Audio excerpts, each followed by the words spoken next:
Today's episode of the No-Till Market Garden podcast is brought to you by Farmers Web. Farmers Web software gives you the tools you need to manage your entire sales process.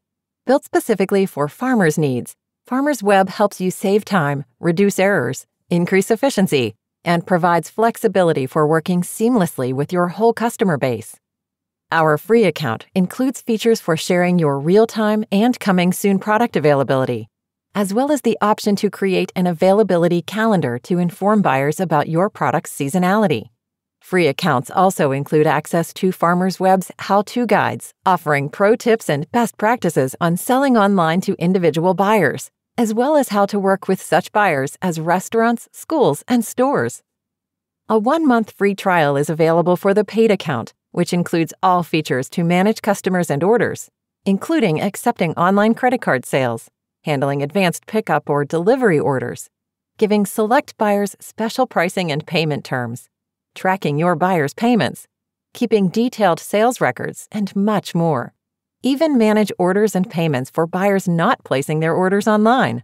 Request a demo and learn more at farmersweb.com. Today's show is also brought to you by Growers & Co. One of the most exciting developments in recent years is that, thanks to Jean-Martin Fortier, the market gardener himself, and his team, there is now a clothing, tool, and apparel company that was built for exactly the type of work we talk about on this show. I know I have personally grown tired of looking through workwear websites and catalogs built for fishing or carpentry to find what I need for market gardening, so I was thrilled when Growers & Co. came to fruition, and even more thrilled when I tried their clothing. They have done an excellent job. Their clothing is well made and well fitted.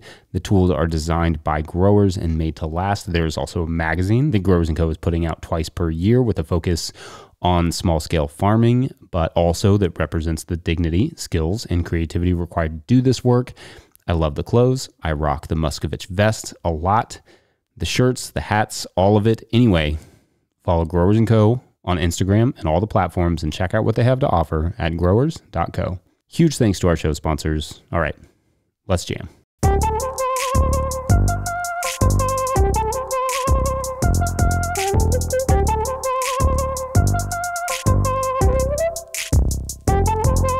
Hey, you all, Farmer Jesse here. Welcome to the No-Till Market Garden Podcast, episode 22, season 3, dipping back down into the South a little bit for today's episode as I caught up with Haley Roberts and Max VanderBroek of Harpeth Moon Farm. I've been a longtime admirer of this farm. It's one of the few on the podcast I've actually seen in action to some extent, as we used to sell at their same market and have been back to visit many times and seen their amazing display. They grow some great produce. So we talk about their veg production, a little bit about flowers. We also discuss capillary mats in the greenhouse and a compost disaster, unfortunately, and a whole lot more. A lot of good stuff. Before we get going, if you love our work and you wish to support it, there are so many great options for you to do exactly that. You can go to the Patreon page, patreon.com/no-till-growers, which is really just the main funder of everything we do.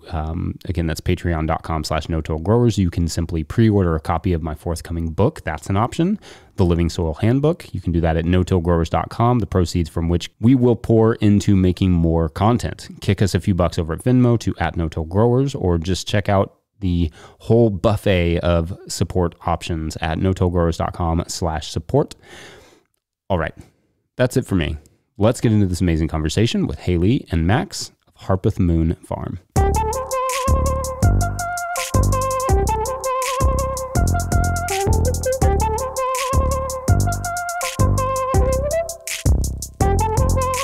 Haley Roberts, Max VanderBroek, welcome to the podcast. Hello. Thanks, Jesse. Glad to be here. And glad to have you. Okay, so give us the rundown of the farm, maybe. Where are you located? What kind of acreage are you working on? And those sorts of things? Yeah, we'd be glad to. So Harpeth Moon Farm is the name of our farm. We're USDA certified organic vegetable and flower farm. Currently, our operation is a little over an acre, almost an acre and a quarter in rotation. And we're about 20 miles west of Nashville, which is our main market. We do sell in Kingston Springs as well, where we're located, a little bedroom community of about 3,000 people. And we have a 25-person CSA that we try to keep at that size. It's just vegetables. We don't have a flower CSA. We like to keep it small. We do some restaurant sales, and we do 2 farmers markets. And our property is on 38 acres, and it's located between Highway 70, which is sort of a secondary highway that runs parallel to Interstate 40. And it's between Highway 70 and the Harpeth River, which is tributary to the Cumberland. So it's sort of a smaller river. And Haley, anything I'm leaving out? Yeah, our property is pretty hilly. It's not really flat. Quite hilly, and it's pretty wet. Kingston Springs is an apt name for the area. We have a lot of springs flowing through the property. We get about 52 inches of rain on average in a year. And so that presents its own challenges and exciting twists and turns throughout the seasons. But so we basically, just farm, the hilltops. So there's a lot of land that we're not, using currently. But And Haley, what's the soil that you're sort of working with there? Is it more clay, or what's the sort of makeup? Yeah, I'd say, it's like clay loam, mostly clay. It surprisingly isn't like super rocky, even for being like, we basically have this huge bluff that just drops off down to a river bottom. But yeah, it's mostly clay, loam. Right, that's good. We have areas like that that do end up being super rocky, and that is a frustrating area to try to garden in, a scenario rather. Yeah, I was really surprised when we first started breaking ground. There's some pebble action happening, but we haven't ran into, any large rock areas. So yeah, that's great. Flesh out that marketing a little bit more for us. You said that you're doing 2 farmers markets. Are those on the same day? Yeah, so we do 2 Saturday farmers markets. One in Kingston Springs, which my dad helps us run. That he really likes to, be part of the community there. And Max and I run the Richland Park Farmers Market also on Saturday. Yeah, I have a special affection for that Richland Park Farmers Market because Hannah and I, the farm that we interned on, Bug Tussle Farm, that's their main market.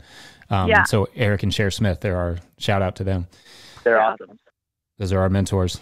Yeah, they're awesome. Great growers. Richland Park has it's grown exponentially, especially this year.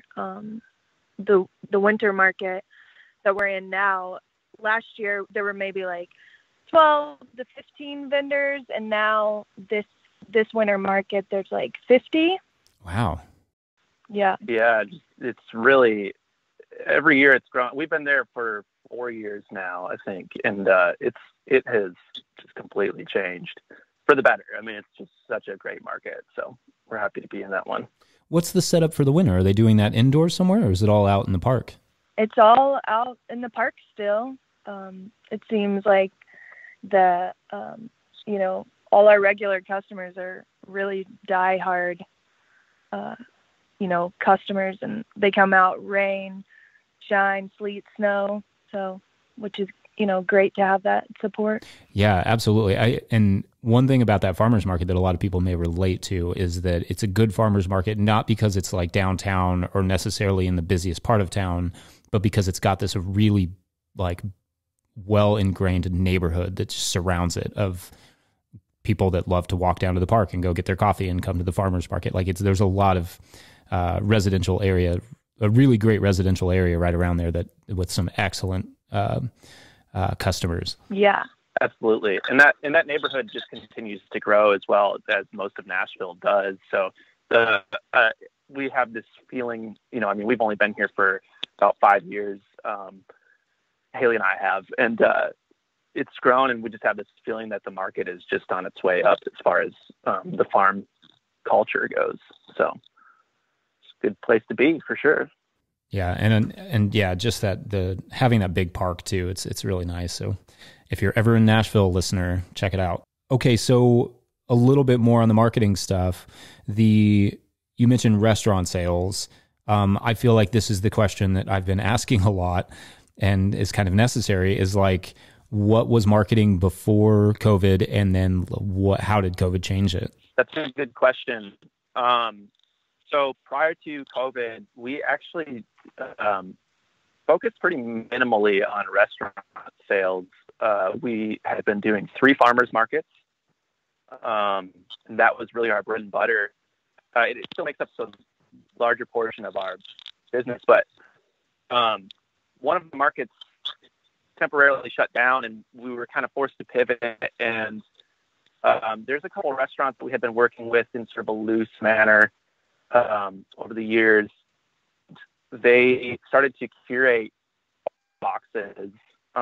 They really wanted, they're very farmer oriented restaurants, and they really wanted to support that they relied on to stay open, during their careers prior to COVID, and also probably helped them retain some of their customers. And so they saw a bit of an increase in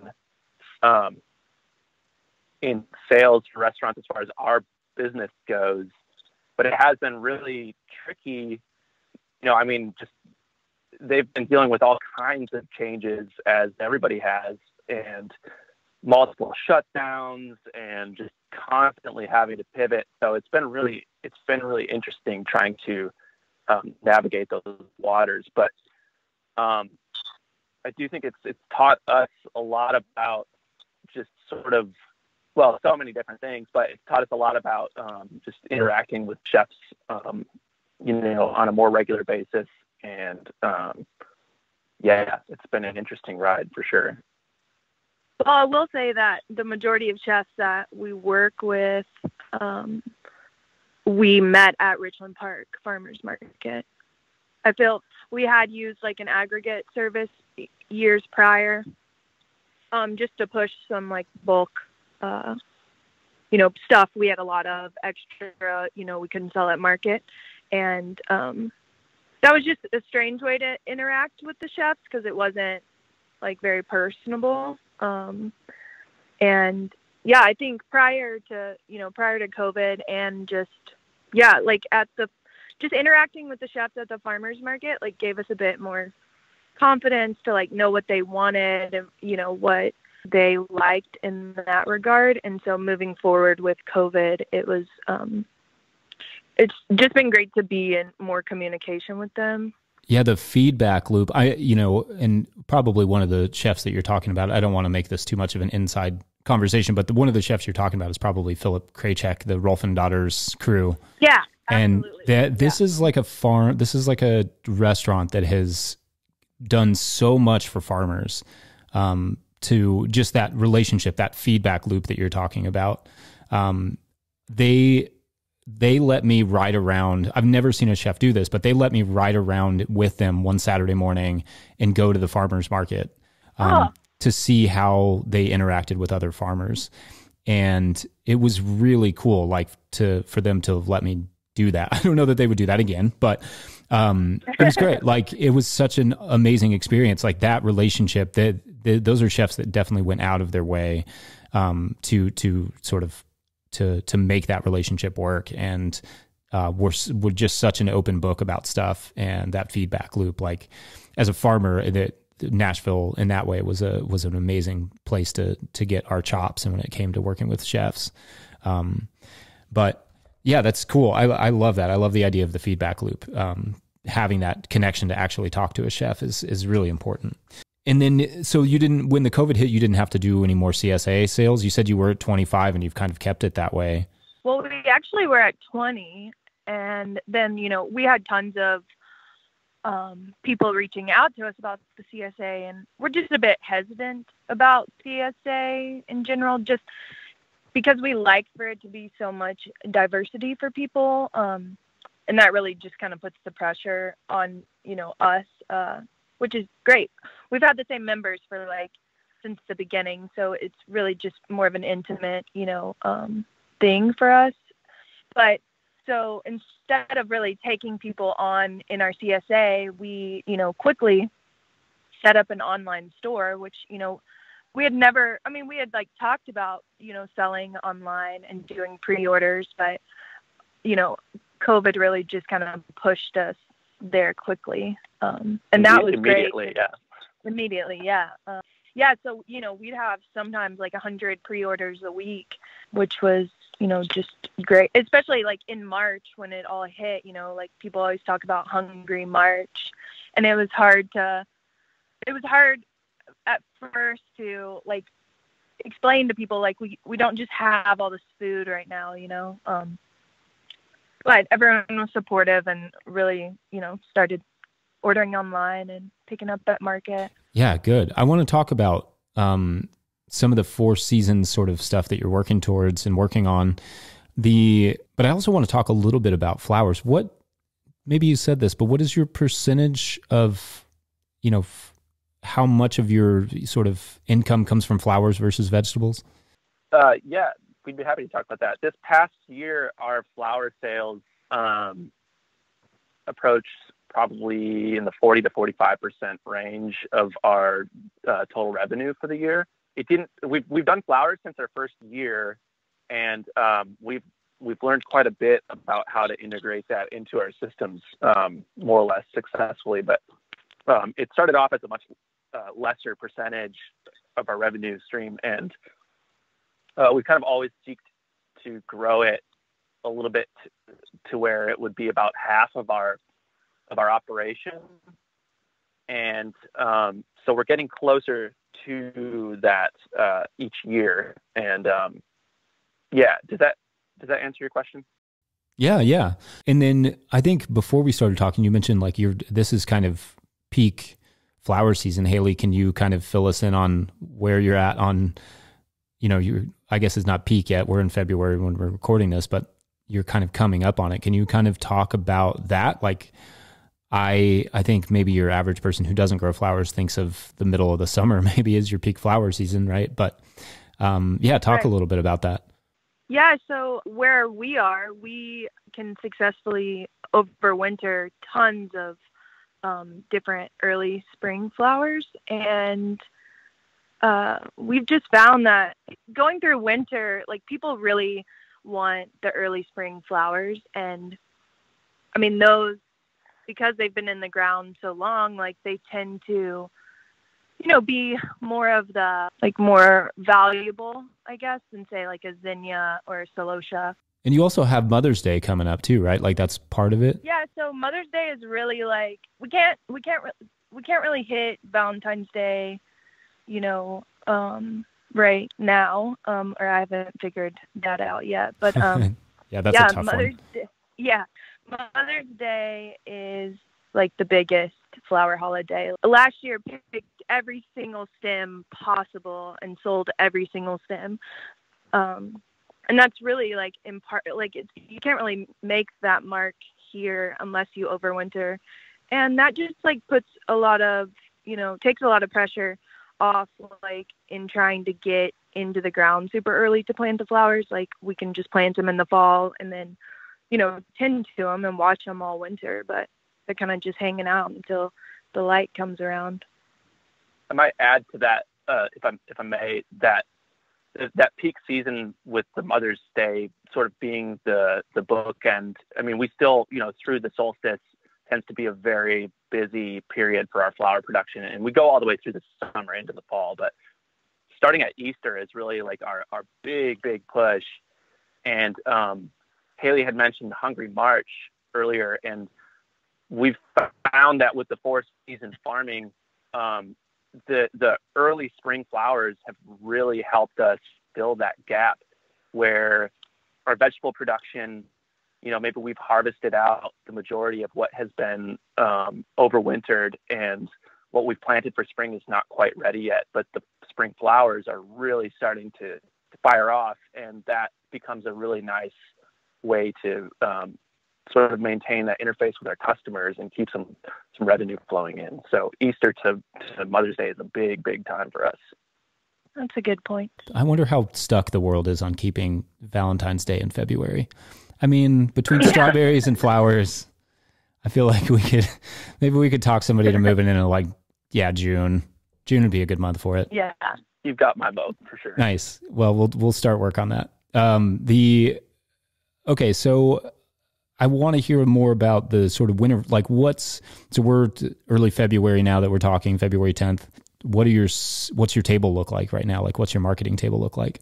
Yeah, it's growing a little bit slimmer. As far as diversity goes, January is we find that January is a pretty good time to have still a significant amount of diversity. So we've got in January, a lot of different greens, roots, things like that. And as we move into this period now, which is February, we've got a lot of lettuce.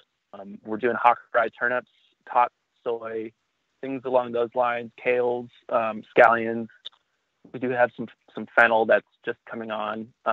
We've added a couple of tunnels, so we've had more square footage to experiment with planting dates. But our main focus at this point is sort of the transition. So we're really focusing on letting go of things that are hard to let go of and pulling them out, even though we could still probably eke out a few more pounds of spinach off of this bed or whatever, and planting for, late March, early April. And just, that's something that we've had to deal with in years past, is really just kind of letting go and getting rid of the scarcity mentality in February and just pushing forward, knowing that, pretty soon we're going to be harvesting flowers, and then real quickly after that, we're going to be harvesting a lot of veg on top of that. So our market table is mostly greens at this point. But is there calculus there? Like, I'm always curious. That is one of the big questions in winter growing, right? Is like when to transition from your summer crops to your fall crops, to your fall/winter crops, and then, pulling your winter stuff out and putting in your spring stuff. Like, is there calculus there, or is it just kind of like, in order for us to be first to market with tomatoes, they have to go in here, and that's what makes the decision? Does that make sense? Like, is there what sort of goes into your decision making there? I would also say what goes into our decision is, just the light coming back, like, and watching things like, all our overwintered kale it's pretty stagnant right now, and I can tell it's about to go to, flower, which is also a lovely treat. But, you can just kind of tell when things are like struggling. And yeah, it's taken us a while to get to the point where it's like, okay, we might be without something for a while, but what's there right now isn't going to get us far at all, so. Well, it's really interesting to see, with the addition of a couple of smaller tunnels that we've had this year. As I mentioned earlier, we've had a little bit more room for experimentation. And I really do think that, with good record keeping, you can get it down to a T. We're not at that point quite yet in our careers. It'll take us a while, but, you might take an example of some heads of escarole that we had planted, first or second week of October. They were ready to harvest for Thanksgiving. And then, similarly, the same variety of heads of escarole that we had planted, just about a week later, we're looking to start harvesting those in about a week or so, and they're not going to be nearly as large. So it's really interesting to see how the day length affects that growth. And for us, the Persephone period, as I think Elliot Coleman calls it, starts in late November, and we just come out of that period in the end of January, and it takes a minute for things to kind of kick off and get growing vigorously again. But it's a constant tweaking of the planting dates, and really trying to keep records so that we can be better at it each year. Okay, so let's talk a little bit of field management. I want to talk about, in particular, you all seem like you're doing a lot with cover crops. I'm curious if you could kind of give us like an idea of your cover crop strategy. Yes. cover crops, we love cover crops. It's something that we've kind of dabbled in since the beginning of our farm, and the more we've done it, the more we've wanted to incorporate further. And so I would say that for us, as far as cover crops go, the largest priority on Harpeth Moon Farm is to make sure that our fall cover crops are prioritized as much as any cash crop on the farm. We've really, really tried to get those August seeding dates in no matter what. And often we'll make sure that when we're doing our crop plan for the year, that is a big, red check mark on the map that this field has got to get a cover crop for the winter. So typically what we use is rye, oats, and crimson clover. And we've done some experimentation with some tillage radish as well. And that tends to be our winter cover crop. And in the last year or two, we've started to experiment a bit more with summer covers, and really have been amazed at the amount of biomass that can be generated in such a short period of time. And in the summer, especially leading up to the solstice, and really looking to incorporate some more of that strategy into our season this year as well. Things like sun hemp, sorghum Sudan, cowpeas, and we do a lot of buckwheat in the Isles. I feel like that was something. I feel like that summer cover crops were not something we really ever prioritized because, a cash crop is seemingly more important. But yeah, like Max said, just watching the amount of biomass and organic matter that could be added that, fall cover crops like are doing their own job, but they don't put on like 10-foot, stalks of green matter. So, we have just decided to kind of prioritize the summer covers like in certain areas, each year, so we don't lose out on that biomass.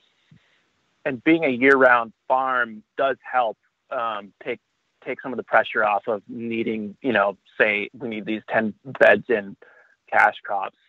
But since we can kind of spread our revenue over the year, it allows us a little bit more leeway where we can really focus on cover cropping and using that cover crop intentionally for the next step in the plan or whatever. So that's been an interesting progression. And to mention, being certified organic and first moving here, we didn't really know about buying compost and, bringing other materials from, off the farm, and cover cropping just seemed like something that we could do here, in our system. So. And then what are you doing in terms of termination for those, especially for those summer cover crops? Because some of those can jump back, especially sorghum Sudan. What's your termination sort of approach for those? We've tried a number of different strategies, many of which we've heard about through your podcast. But so with the sorghum Sudan specifically, we try to get at least 2 mowings in for that. So we, let it grow up to about maybe waist high, give it a good mow, and then let it grow about to the point where it's just about to go to seed, and then we decide to mow it again. And typically we'll be going for heavy mulch in that scenario. We really like it as a mulchy residue. Sun hemp, we learned very quickly, can completely tie up your flail mower if you're not careful. So we've had our time cutting sun hemp out of the flail mower, and quickly realized that sun hemp snaps at the base very easily. Like its tensile strength is ridiculous, but it's brittle. It's kind of this weird exchange of textures. And so with the sun hemp, we've found quite a bit of success in literally just running it over with the, we have a BCS walk behind tractor. And so we just run it over with the flail mower in front, but turned off, and just tamp it down. And then we tarp it because it will sprout back up and continue to grow if you don't have something to smother it with. And we've done the same with our overwintered fall cover crops too, where we've just, laid it down, whether by walking over it or running over it with a machine turned off, and then just tarping it. And that makes for some pretty nice residue. I will say with, where our sun hemp is or was currently, that's where, we've left the material just on top, and that's where we'll plant early spring. Okay, so you have a nice mulch kind of going in to keep it over the winter, and then you're ready to just kind of plant directly into that in the spring. Yeah, right. Yeah, that's cool. I like that tip about the flail mower turned off. I also do that with the rotary harrow that we still have, the power harrow. We don't really use the power harrow very much, but it does make a great crimping mechanism. And I've also found that I can turn it on, like put the PTO on and put the tines not in the soil, but maybe 2 or 3 inches above it. And it sort of rips the crop from the stem. So that's and it sort of spreads the mulch for you. I don't know how well that would work with something like sun hemp, but it does work with rye. I think sun hemp may tie it up, but yeah, it makes a nice little roller. Yeah, it's nice and heavy. Yeah, I don't know if it necessarily crimps to kill, but it does certainly lay it down very effectively. So I think that actually may be a tip that I've gleaned from listening to your podcast. But it works pretty well. Nice. Yeah, I found good luck with that one. Hey, you all, just jumping in real quick to get a word from our sponsors like Tilth Soil. Tilth Soil makes NOP compliant living potting soils in Cleveland, Ohio, with food scraps they haul and compost themselves. Each batch of soil is tested against the competitors and the results are in. Plants vote for Tilth Soil. To learn more about their full line of products, please visit www.tilthsoil.com. This show is also brought to you by you, the patrons. Did you know that we have almost 600 patrons over at patreon.com/no-till-growers? That is so incredible to me. And it is also so vital to our work. You all are the absolute best. I appreciate each and every one of you so much. If you love this work, if you love this show, No Till Flowers podcast, Growers Live, or the Winter Growers podcast, or the videos, or anything else we do, and you want to support it, go to patreon.com/no-till-growers and consider signing up.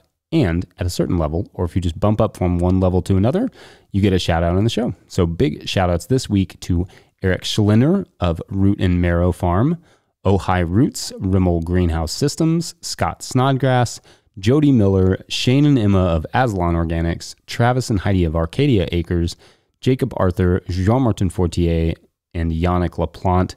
Whether it is a few bucks at Venmo or joining these awesome folks on Patreon, we appreciate all of the support so much.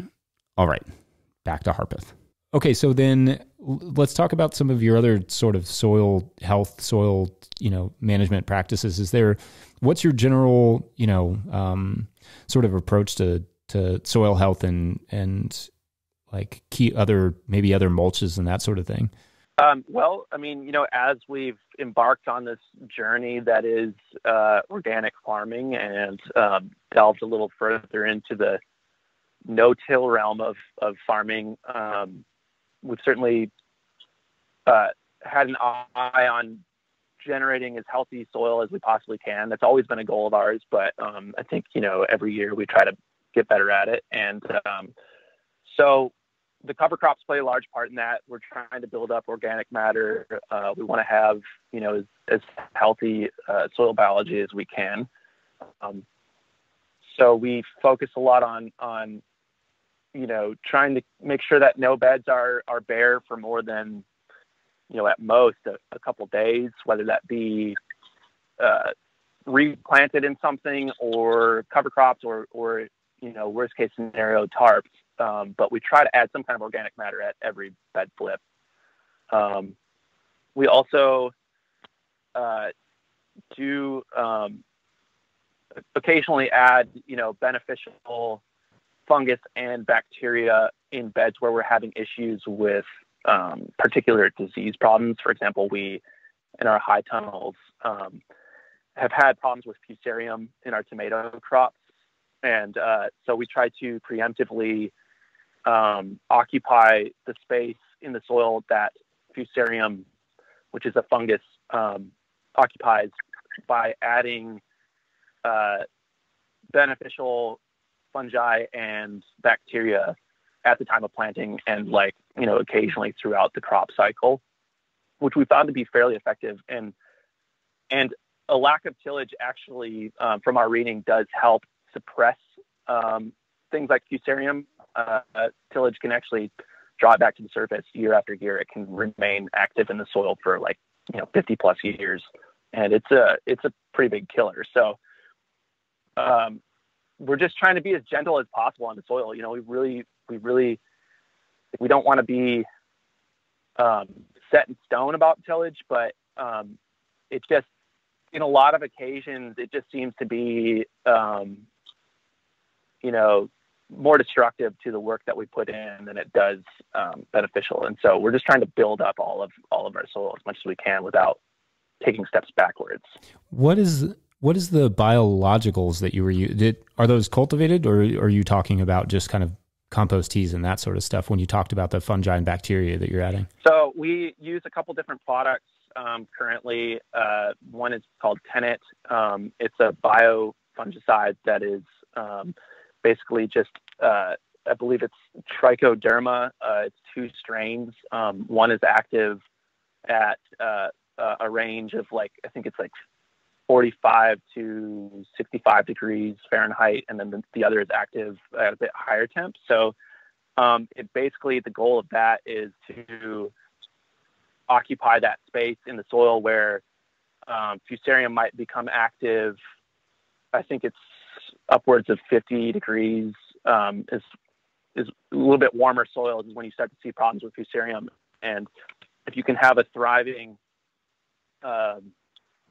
colony of beneficial fungi that's already occupying that space, then it sort of helps suppress that problem, is our understanding of it. And I'm sure that we have plenty more to learn about that. But there's also another product that we use called Armory, which is several strains of Bacillus and Streptomyces, and similarly just kind of acts as a defense mechanism. And I think both of those are also, they do help a bit with nutrient cycling as well. So, but, we're always wary of importing things, that claim to be, cure-alls for any type of disease or any problem. But I guess the main thing that we're looking to do is build healthy biology naturally and natively.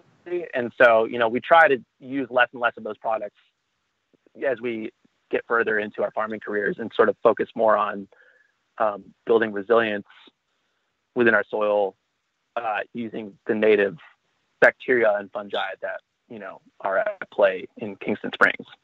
But it's a learning curve for sure. Just the way that we've been going with the no-till thing is, trying to leave as much plant material there, and not even just surface plant material, but, trying, if we're cutting something out or we're flipping a bed, we leave all the roots. And I haven't looked at a microscope under our soil, of our soil, unfortunately, just yet. But, I feel good just like we're little landlords or something, leaving homes for them to live in, if that makes sense. That's the way I look at the biology in the soil. But I like that. Yeah, no, leaving those roots in, because where are they going to live? You got to give them a place to live. Any successes or failures in the sort of implementing more no-till systems? Is there anything that stands out that you're like, well, we tried that and it didn't really fly? Were you going to talk about compost, Max? I was going to mention it. Yeah. Yeah. Yeah, so, our first couple of years, we just, like I said, weren't really using much compost. And then, learning about no-till and, deep mulching and stuff like that, we were like, oh, well, we'll try to find some compost near us. And, we were doing that for maybe 3 years or so. And, I've heard people talk about this on your podcast, and I know, yeah.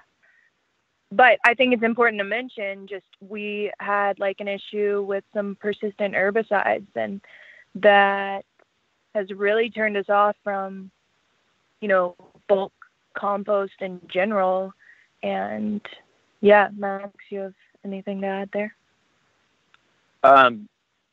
Yeah, I mean, it's something that we were able to test for successfully, but only after spending several $1,000s to get to the root of the problem and actually find some proof of where it was originating. And sure enough, we did find some evidence of persistent herbicide, and it, like Haley said, it kind of soured us on bulk compost, and it's kind of caused us to reconsider our means of being a no-till farm. We're looking into other mulches this winter. We're using a lot of leaves. We've started to experiment a bit with cardboard, and it always comes back to cover crops. I mean, they're a sure bet. They take a lot of planning for sure, and intention, but the compost thing really was an eye opener for us. And unfortunately, I will say, yeah, sorry to interrupt you. I will say, I mean, I feel like we knew about, we knew the risks, but then, you don't think about it until it happens to you. And that's just why we are going back to focusing even more on the cover crops, because, we are in this for the long game, long term. And, cover crops to us, although it takes a while to build that organic matter, and obviously it's not, putting wheelbarrows of already broken down, compost on your bed. But, I mean, there's something to be said just, in a world that's all about instant gratification, that we can focus more on a long-term solution to our problems. So yeah. And so what's your compost situation then? Are you doing your own composting? Are you using much compost at all? We did recently find someone in Kentucky, and theirs is a much more closed system, really small batch, only using, or Max, you can speak more to it maybe. Yeah, so our current provider for compost, he operates a certified organic farm where he grows all of his own chickens and all of his own chicken feed on his property. And he really just makes the compost as a byproduct because he needs to do something with the byproduct that's generated from his farm, and he doesn't make a ton of it. So we're not necessarily able to get it in large amounts, but he adds biochar to it and a few other things. And biochar is actually one of the recommended means for remediating persistent herbicide damage in your soil. And to that note, his compost is quite biologically active, and soil activity, biology activity, all that kind of stuff is also a great way to ramp up the breakdown of persistent herbicides in your soil. So a healthier soil is going to be able to process that damage quicker than a soil that's less active. And so we're just adding that compost more as an amendment rather than as a mulch. Whereas we, in years prior, had been using, wheelbarrows upon wheelbarrows of compost at every bed flip to add organic matter and also mulch, So as far as mulches go, we're using different systems now. And we do use a lot of, I should mention, we use a lot of landscape fabric as mulch. So plastic mulch, reusable plastic mulch, which we're always trying to get away from, but this compost situation has sort of set us back in that goal a little bit until we can find some other means for mulching. Yeah, I hate to hear the stories of compost that's contaminated. I'm assuming that the producer you're talking about in Kentucky is Charlie's, in case somebody's looking for it. Yeah, great stuff. I know a lot. I mean, a lot of growers swear by it, and we've used it in the past, and it's great. So you're also doing soil blocks, and I don't think I've talked about soil blocks really at all on the podcast this year, which is crazy because I love soil blocks. We love soil blocks. Okay, yeah, and you're doing a pretty good scale. Like, I think that people are like, sometimes relegate soil blocks to the smaller scale, like more of the backyard stuff. But can you talk about some of, soil block making and like what drew you to it and some of the efficiencies you've sort of found in it? Yeah, so one man I worked for in North Carolina, he was my mentor, and he used soil blocks on a pretty large scale.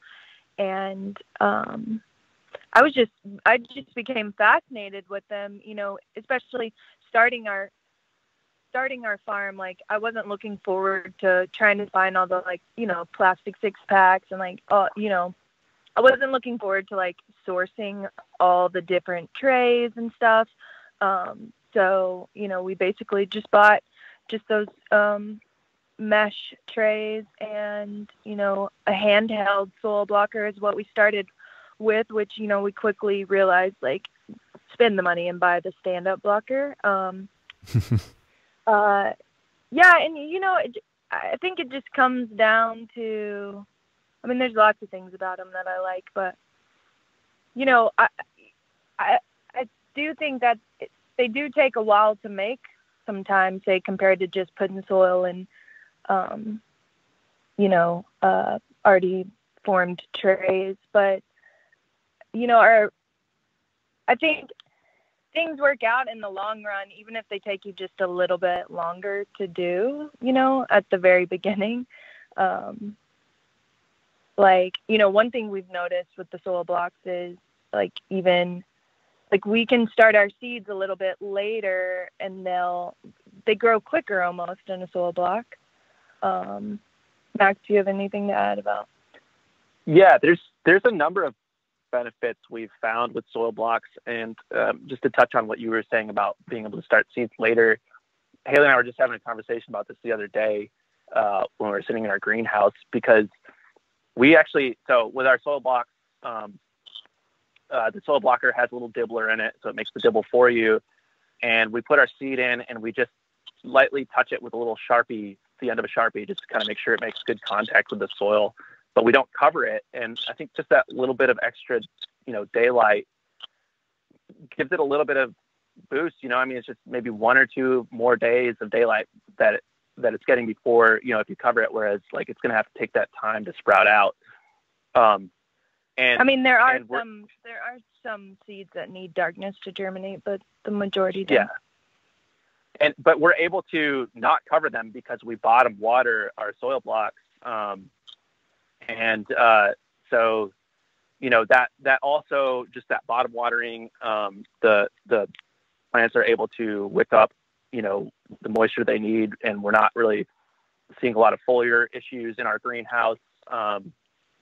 Obviously the soil blocks air prune, so the roots will grow out to the edge of the soil block and then just kind of stop growing, and they don't girdle the plants or anything like that. And so, especially in our beginning years when we didn't have our planting dates down pat, we would often have plants that sat in the greenhouse for several weeks too long, and they did just fine when we planted them out. They just, it gave us so much more leeway to make mistakes, to be honest. So, and as far as getting an efficient system down, because it is a large scale, we use a cement mixer to mix our soil.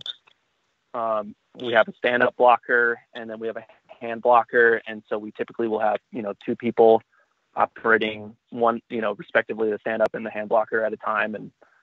And we just make sure to set out some time every week to do that. And it works well for us. Yeah. I've found I really enjoy having that little bit of leeway, like you were talking about. Not having your planting dates down when you're using cells can be costly on your plants because they'll end up wearing out, or they'll get disease or whatever it is. But with the soil blocks, you get so much more leeway. Like if you get a bad rainy week on the week that you need to plant, it's like all good. You just wait.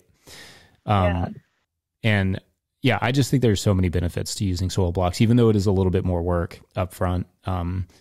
They also use a lot more soil mix too, which I think for people maybe having to almost double the amount of soil mix you're using could be a turnoff. But I like putting that much organic matter in the soil. It's like putting, perfectly formed soil mix in there.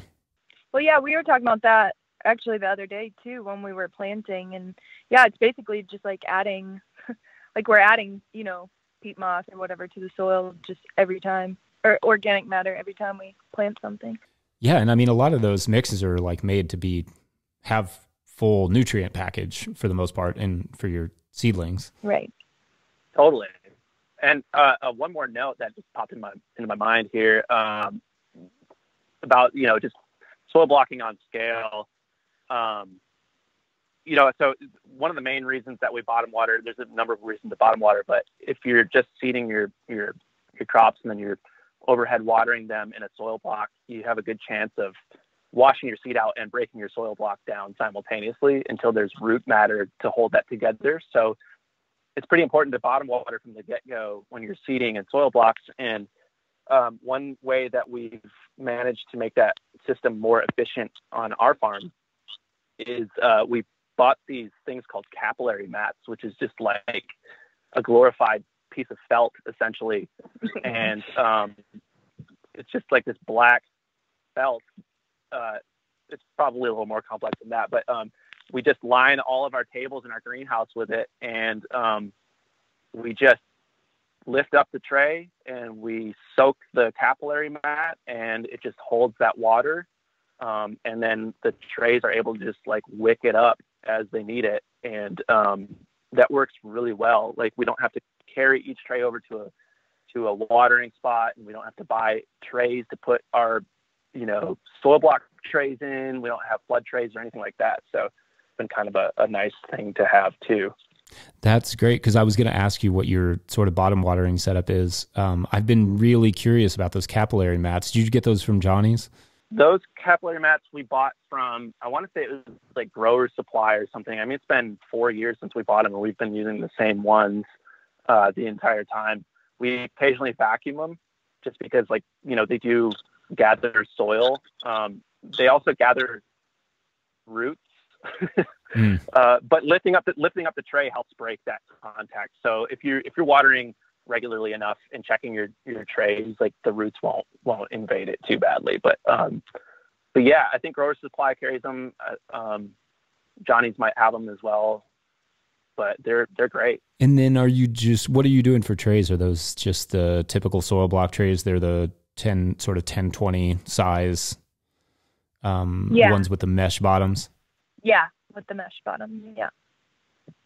Yeah, and that's one thing, that we do, like with the stand-up blockers, I think it's like 20 blocks at a time. So we'll do 20 blocks at a time and then come back with our handheld blocker on the sides and fill in every single space just so, we have a really small greenhouse. So it's kind of,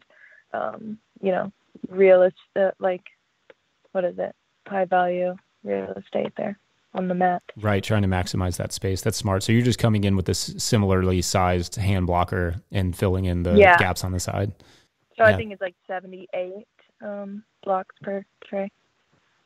Just waiting for somebody to make that blocker that fits the whole width of the tray. Yeah, what gives with that? Yeah, every time we meet a welder, we're like, come on now. Yeah, no, I mean, somebody should do that. And hopefully somebody will get the idea here in this podcast and they'll be like, oh, I'm going to be the one. Yeah. I mean, you can make your own trays. And I know that Elliot Coleman has done that. But I don't know, making that many wooden trays, it's kind of a tough endeavor. And I'm not much of a carpenter, so they would fall apart and ruin all of my seeds. Before we started talking, I think this may be a good kind of thing to round out the conversation on is before we started recording, you were talking about treating the farm, like a business. Do you want to talk a little bit about that your approach to that? Sure. It's a constant battle to keep ourselves oriented in that way and focused on operating our farm as a business. But yeah, we, Haley and I often, when we're talking to each other, say that the farm is a business that just happens to be a farm. I mean, we're both passionately farmers, and that's through and through the reason we do it is because we love farming, but we want it to be a career as well. And, that means so many different things as far as building systems for efficiency and really focusing on following the pull of what customers in our market are looking for, and just constantly trying to reassess how can we do this more efficiently, how can we do this better. And Haley, I will say, trying to say here.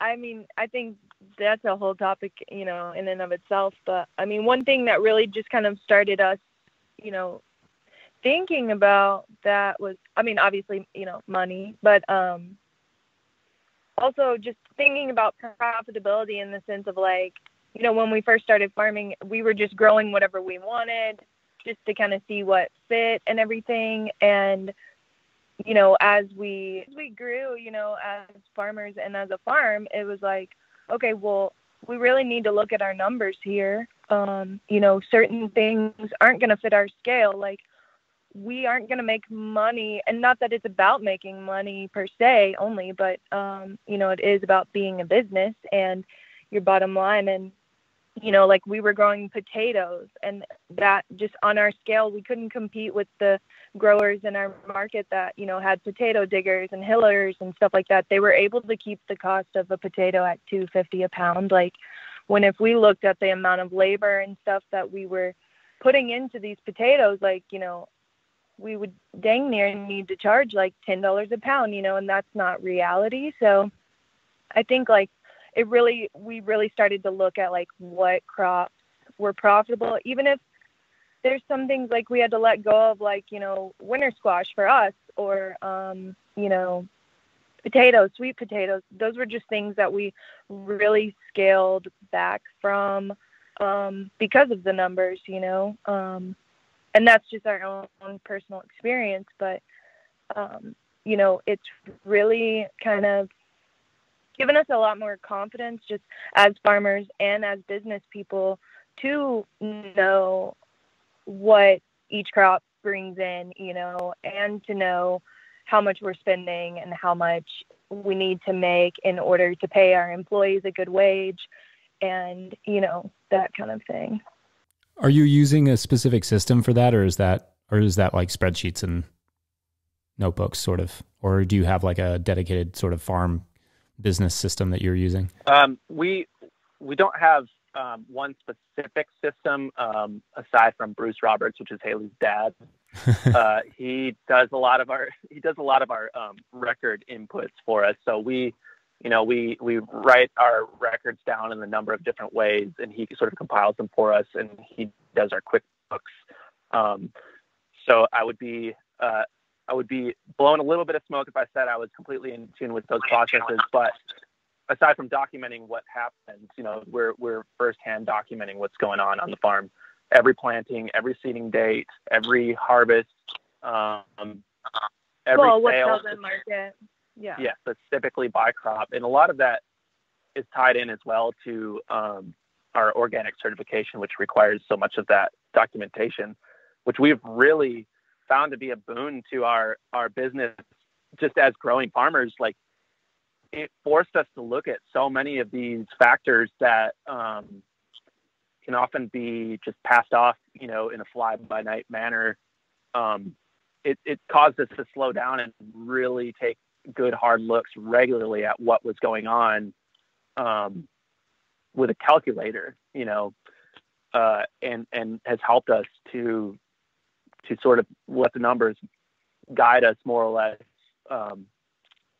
toward what we always hope will be profitability. I mean, I think there are a lot of people that are not really super interested in this organic certification. Our farm is organically certified. I love it. I obviously, I think, probably share with most people some issues with the organic certification. But in terms of like the thing that you were just mentioning about it, kind of forcing you to do better record keeping. But then there's the other side of it, which is like, there is no better entry into a market than having a big certified organic sign. Like, I feel like it's like gives you an instant customer base. Absolutely. I mean, talk to that a little bit. Yeah, I feel like, especially like starting, at Richland Park Farmers Market, like at an already established farmers market where there's, great farmers around, and just us having that like USDA stamp there. Like, I think new customers that were new to the market, or, like they see that and they're like, oh, I'm going to buy from them. Obviously there's tons of issues with it, but I do think it is kind of a place that, people are comfortable with that certification or that kind of labeling on a product. So I do think it kind of like gave, people trusted us kind of off the bat, I say it does enforce a certain level of accountability, with the farmer, which I think that there's so many great farmers who are doing all of these practices inherently and even better without the certification. That certainly happens.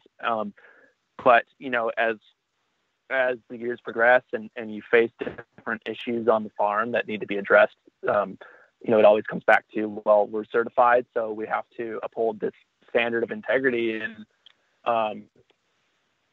so I think that, it causes as a farmer, it allows you to hold yourself accountable, and it allows your customers to hold you accountable as well. And so there's just a level of transparency there that's written in black and white. And yes, there are some gray areas in certified organics for sure, but we found it to be, a pretty good system for where we're at in our farm.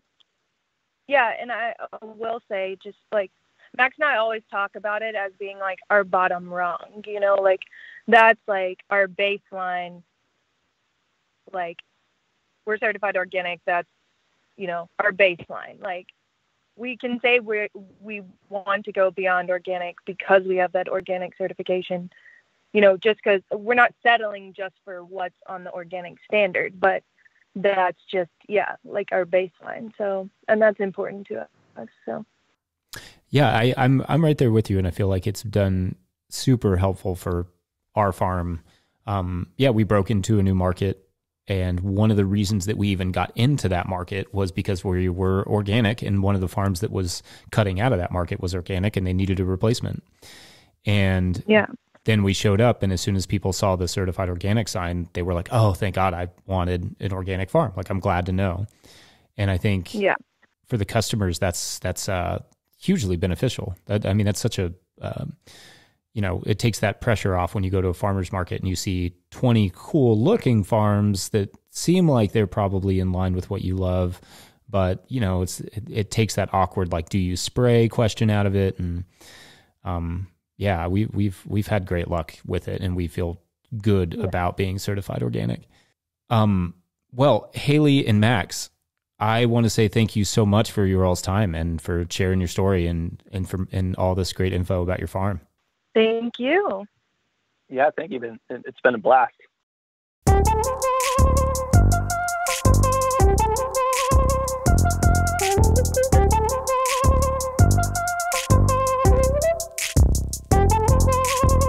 All right. If you enjoyed that episode, make sure to follow Max and Haley at Harpeth Moon Farm on Instagram and all the places. We will hook it up with links in the show notes, as always.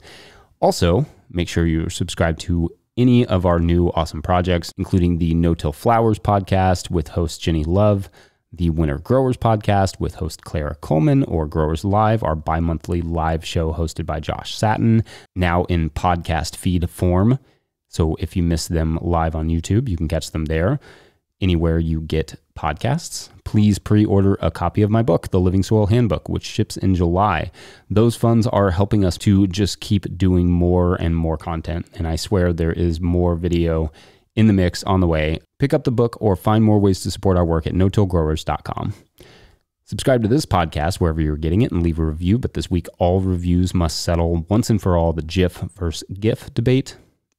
It's GIF. Huge thanks, as always, to Jackson Roulette and Josh Satin for their help.